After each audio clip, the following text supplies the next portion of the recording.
금년 벌써 하나님께서 저희 교회를 화곡동에 세우신 지 거의 반세기가 됐습니다.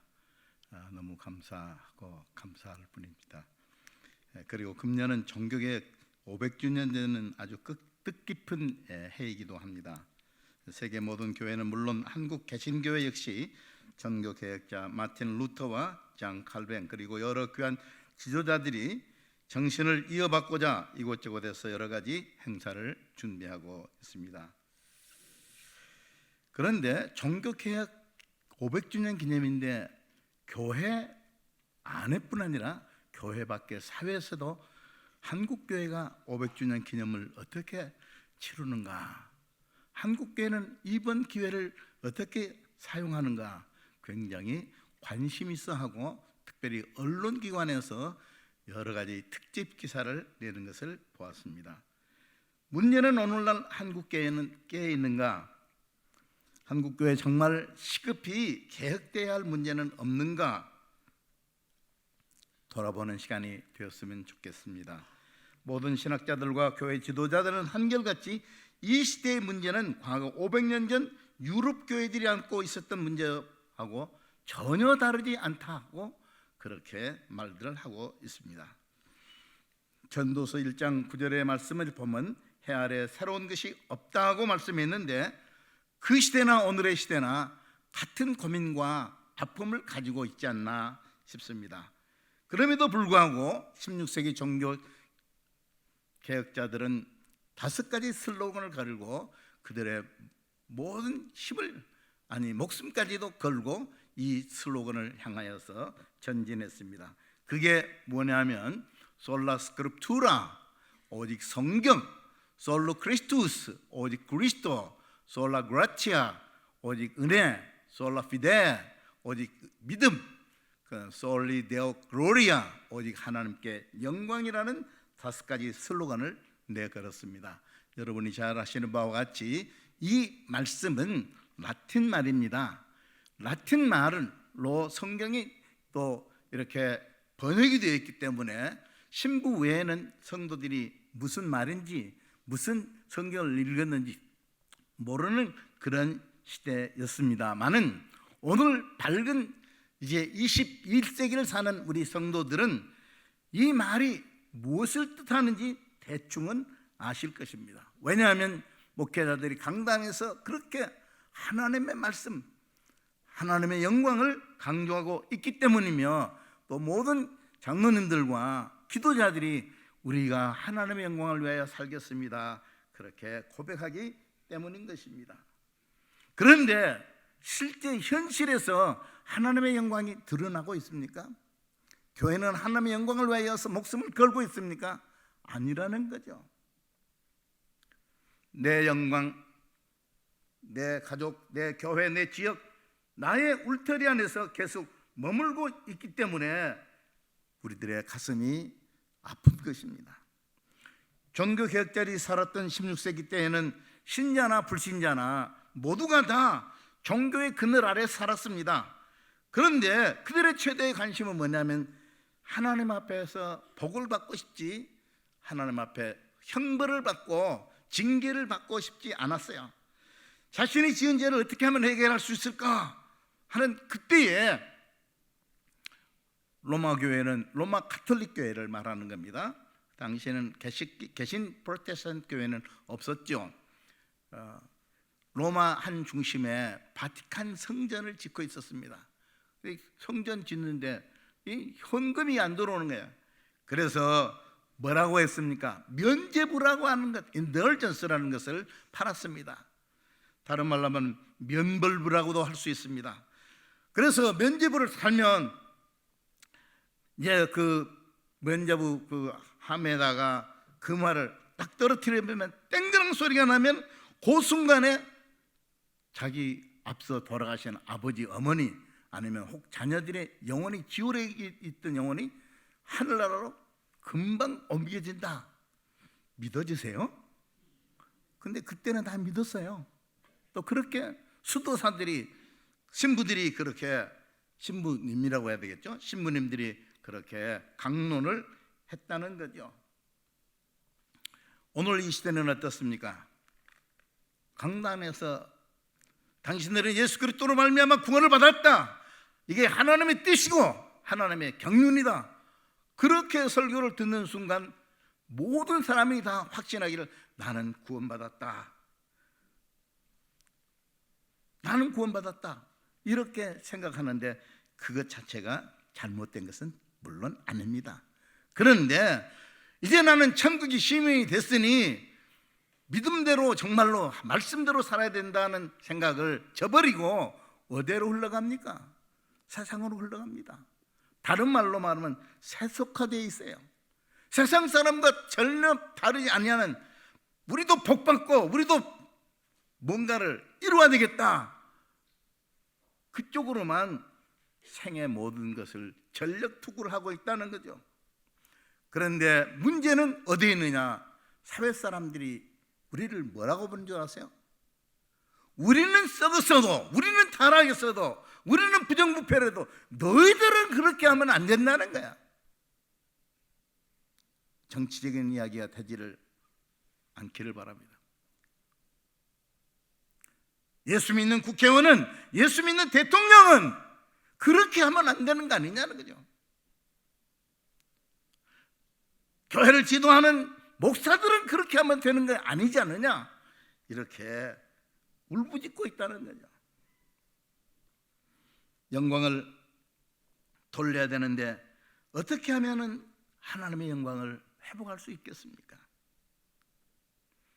종교개혁에 5가지 슬로건을 말했는데 그 밑바닥에 어떤 사상이 있었느냐면 아드 폰테스, 물론 라틴 말입니다.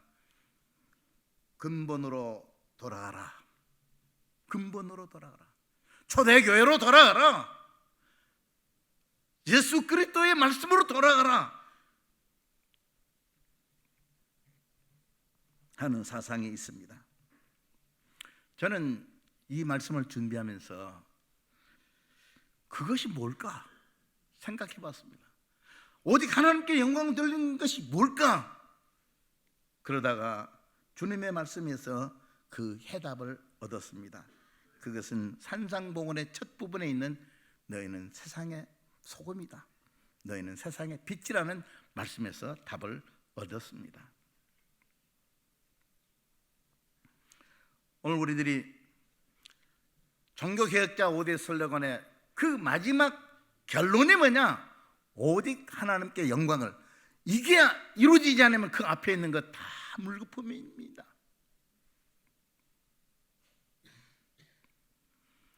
그런데 하나님의 영광의 자리에 누가 앉아 있습니까? 나도 모르는 사이에 교육자가 앉아 있습니다. 나도 모르는 사이에 교회 중직자가 있습니다. 나도 모르는 사이에 교회 지도자들이 거기에 앉아 있다는 거죠. 그 자리는 하나님의 자리인데, 하나님이 인간을, 아담과 하와를 창조하셨을 때에 당신의 형상대로 창조했다고 그랬습니다. 이 당신의 형상대로란 말은 인간이 참지식과 의와 거룩함을 따라 살 수 있는 능력을 그 속에 부어 넣어 주었다는 그런 말씀입니다.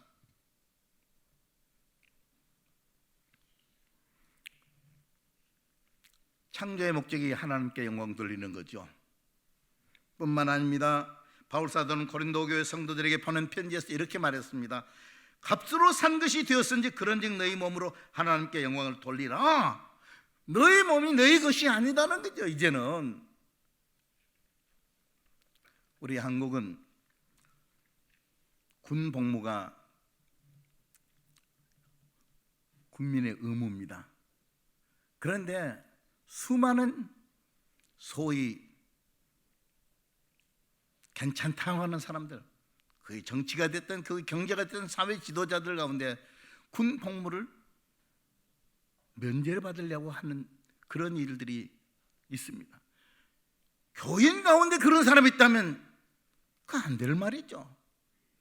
마찬가지로 우리가 주님이 우리를 위해서 구속하기 위해서 십자가를 지셨는데 주님을 위해서 십자가를 우리가 외면한다면 그것은 안 될 말이에요. 왜? 우리를 구속한 목적이 하나님을 위해서 몸을 드려라는 거죠.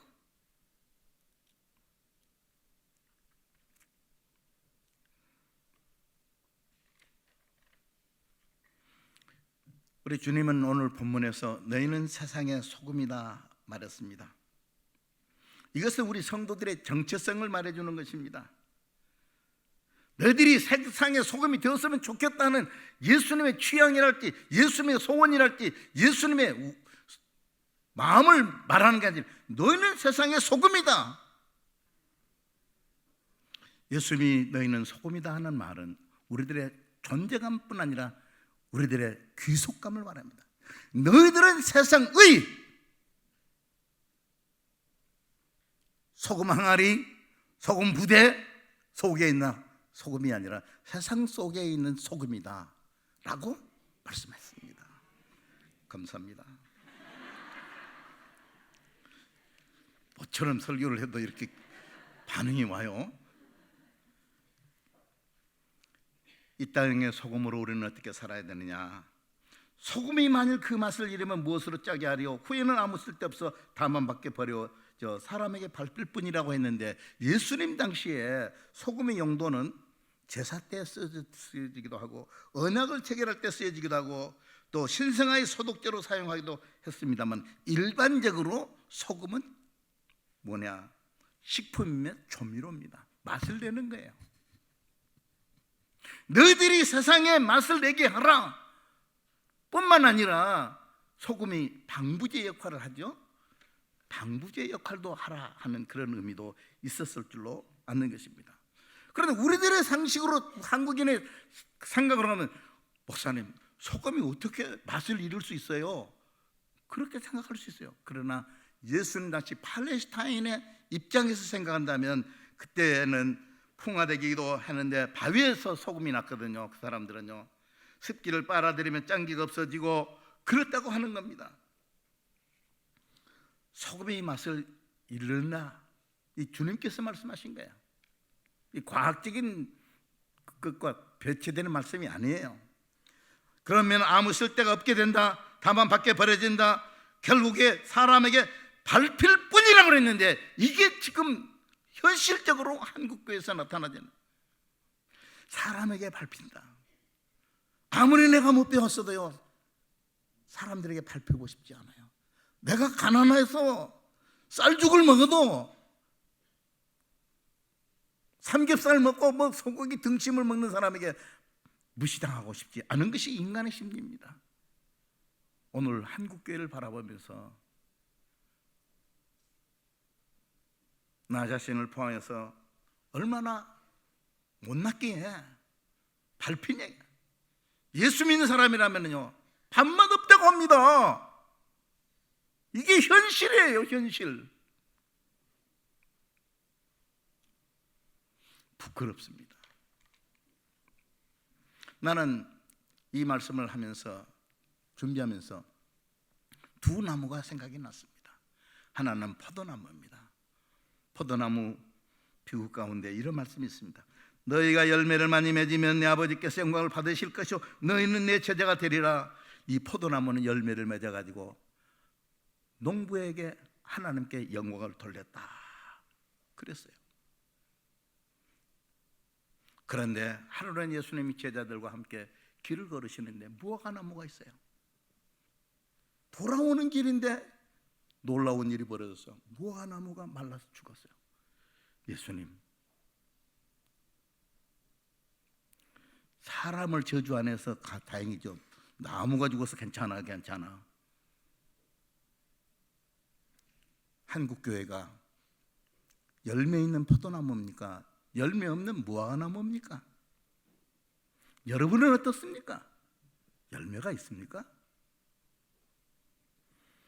하나님께 영광을 돌리는 두 번째 길은 주님께서 본문에 말씀하고 있습니다. 따라하겠습니다. 너희는 세상의 빛이라. 성경에 의하면 세 가지 빛이 있더라고요. 첫째는 요한일서 1장 5절에 하나님은 빛이시다. 요한복음 8장 12절에 나는 세상의 빛이다 라고 읽고, 세 번째는 두렵고 떨리고 황송하지만 너희는 세상의 빛이다. 나같이, 우리같이 못나고 어리석고 자격 없는 것들을 너희는 세상의 빛이라고 했는데 이 말씀 그대로 받아야 됩니다. 이게 바른 신앙입니다. 예수님, 내가 무슨 빛이에요? 나는 옆에도 못 가요. 그건 신앙이 아니에요. 주님이 말씀했으면 그대로 빛이라면 빛이어야 되고 소금이라고 하면 소금이어야 되는 거죠. 오늘 본문에서 빛의 사명은 두 가지로 구분했습니다. 첫째는 산 위에 있는 동네를 밝히는 빛이 있습니다. 둘째는 가정을 밝히는 등불이 있습니다. 사람의 등불을 켜서 말 아래 두지 아니하고 등경 위에 두나니 이러므로 집안 모든 사람에게 비추느니라. 그렇게 말씀했어요. 제가 한 달 조금 더 전에 아무도 보는 이 없을 때 당신은 누구인가? 라는 책을 읽었습니다. 그 책은 빌 하이벨스가 쓴 책인데요, 마음에 찔림이 오더라고요. 등불을 말 아래 두면 빛이 최소화된다. 그러나 등불을 등잔 위에 있으면 극대화가 된다. 그렇게 말했습니다. 왜 등불인 여러분들이 등잔 위에 앉고 밑으로 내려오려고 그래요? 세상 사람 같이 식사하면 뭡니까? 아멘. 주면 뭐 그런다고 그러죠? 그러지 마세요. 빛으로 살아야 할 확실한 이유가 있습니다. 이같이 너희 빛이 사람 앞에 비치게 하여 그들로 너희 착한 행실을 보고 하늘에 계신 너희 아버지께 영광을 돌리게 하라. 착한 행실을 해라는 거죠.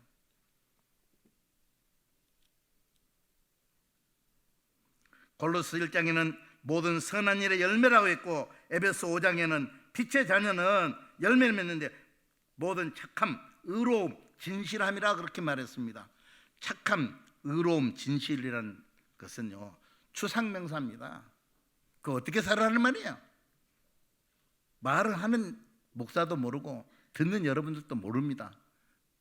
너무 모호한 단어예요.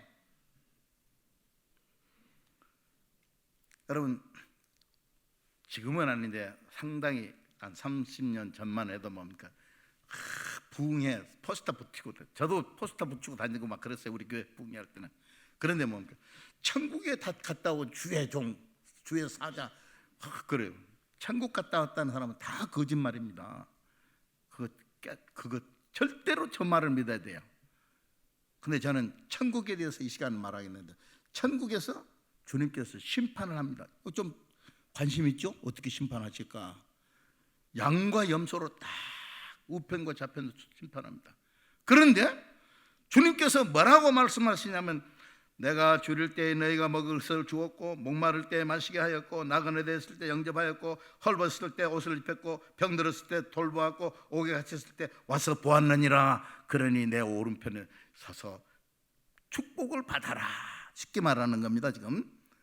그러니까 이 사람들이 그렇게 말했습니다. 주님, 그런 적 없는데요? 그러니까 뭐라고 말했습니까? 형제 중 지극히 작은 자 하나에게 한 것이 곧 내게 한 것이니라. 여러분, 지극히 적은 자에게 한 것, 이것이 선한 일이라는 거예요. 오늘 교동문에 하나님은 어떤 하나님이라 했습니까? 고아의 아버지고 과부의 재판장이라고 했어요. 우리 주변에 고아 없습니까? 우리 주변에 과부 없습니까? 죄송한데 과부 되신 우리 성도님들은 너무 마음이 아플 것 같아요. 너무 외로울 것 같아요. 조금만 뭐 해도 뭡니까? 마음이 상할 것 같아요.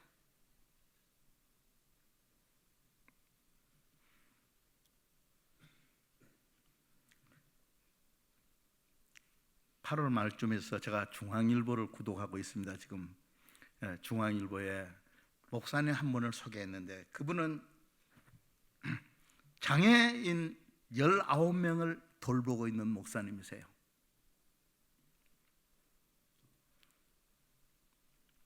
하루는 한 할머니가 외손녀를 데리고 그 목사님이 왔습니다. 목사님, 소문을 듣자 하니 목사님이 장애인을 돌본다고 하는데 내 손녀를 돌봐줄 수 있습니까? 돌봐주지요. 그러니까 그 할머니가 한 말이 이겁니다. 그렇다면 나는 당신의 종교를 믿겠어. 그렇다면 나는 당신의 종교를 믿겠어. 이것이 선한 일입니다. 그런데 우리 가만히 생각해 보면요, 이같이 너희 빛이 사람 앞에 비치게 하여 그들로 너희 착한 행실을 보고 하늘에 계신 너희 아버지께 영광을 돌리라. 주님께서 제자들에게 너희들이 다니면서 찬양도 하고 율동도 하면서 하나님 영광을 올리고 막 그러라고 하지 않았어요. 그들로 하나님께 영광을 돌리라.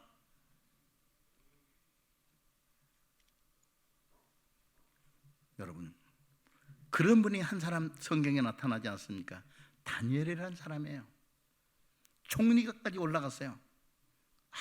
아주 정말 올라갈 때까지 다 올라갔네요. 그런데 기도하지 말라는 하나님 앞에 그래도 기도했어요. 사자굴에 던짐을 받았어요. 다리오 왕도 어쩔 수가 없었어요. 그런데 꼭두 새벽에 가서 사자굴에 가서 봤더니 사자를, 성경적인 표현은 아니고 사자 배를 벽에로 하고 주무시는 거예요. 그걸 그대로 믿으면 안 되겠습니다. 그러니까 이 다리오 왕이 하는 말이 뭡니까? 하나님의 종 다니엘아, 내가 항상 섬기는 내 하나님이 사자들에게서 능히 너를 구원하셨느냐 하면서 그는 살아계신 하나님이시오 그의 권세는 무궁할 것이라. 다니엘이 말했습니까? 아닙니다. 다리오 왕이, 하나님 모르는 사람이 말했어요.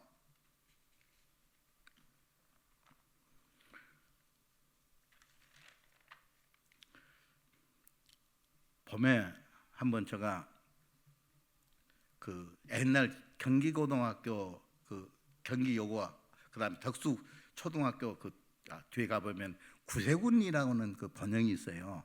그 앞을 지나는데 플랜카드에 다 전국의 500주년 기념해갖고는 앞에 한국 구세군하고는 딱 이렇게 뭐라고 써졌어요? 나부터라 하는 그 구절이 써졌어요. 이 한국교회가 그 캐치프레이즈를 이번 걸었거든요. 그래가지고 제가요 사진을 찍어야 되는데 멍청하게 또 그 지나서 그냥 저쪽으로 시청으로 가서 모밀국수 먹고 와버렸어요. 그래서 이제 설교를 해야 되는데 가만히 생각하니까 나부터가 생각나는 거야. 그래서 제가 지난 수요일 날 갔습니다. 갔더니 플랜카드가 걸어졌던 것이 없어졌어요. 야, 이게 한국교회구나. 왜 1년 동안 그 플랜카드가 걸리지 못하는 겁니까? 아무리 제가 강대상을 쳐도 이건 내 가슴을 체할 것이죠. 우리들이 세상의 소금으로 빛으로 사는데 우리들의 어느 생활은 어떻습니까? 친구가 카톡을 하나 보내왔어요. 카톡은 이런 내용이었습니다. 프랑스의 휴양도시인 니스라는 데가 있다고 합니다. 근데 그 어떤 카페에 그 메뉴판에 이렇게 있었는데 뭡니까? 커피 하고 느낌표 하면 뭡니까? 7유로. 커피 플리즈 하면 4.25 유로. 헬로 커피 플리즈. 발음이 좀 됐습니까? 그렇게 하면 1.4 유로예요. 그러니까 이걸 한국말 바꾸면 커피 줘. 이렇게 이제 반말로 하는 겁니다. 그러면 7유로 10,000원을 내야지 돼. 10,000원. 커피 주세요 주문하면 6,000원이에요. 안녕하세요. 커피 한 잔 주실 수 있어요? 그러면 A를 갖추면 몇이냐? 제가 보고 해야죠. 2,000원이에요.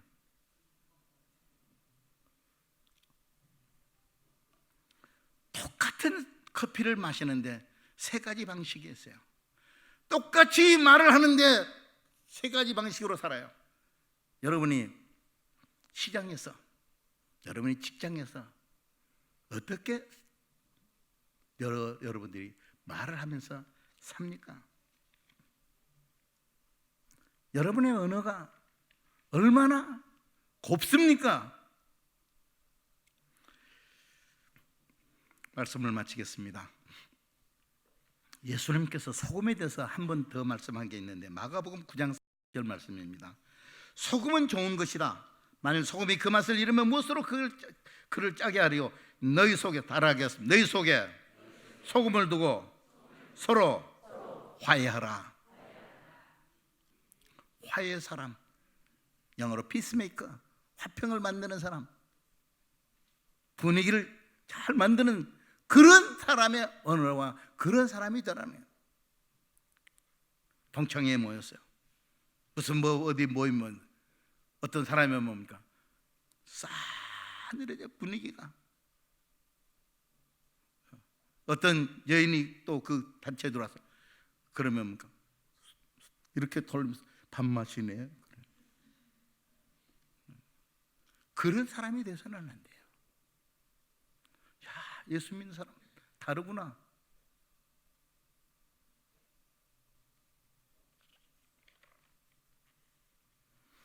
이사야 선지자는 이스라엘에게 이렇게 도전합니다.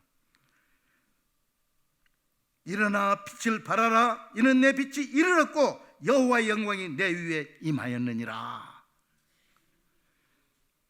이사야 선지자는 세상의 어둠이 이스라엘의 빛에 의해서 정복되기를 바라는 마음으로 이 말씀을 던진 겁니다. 한국 사람들 참 대단한 사람들이에요.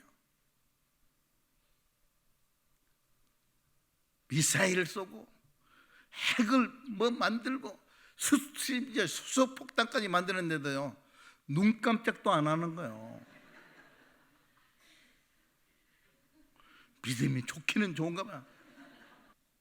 사랑하는 성도 여러분, 우리 한국교회가 살아있다면, 한국교회가 소금이 되고 빛이 된다면 이 민족의 역사는, 이 민족의 미래는 영원하고 평안할 것을 믿습니다.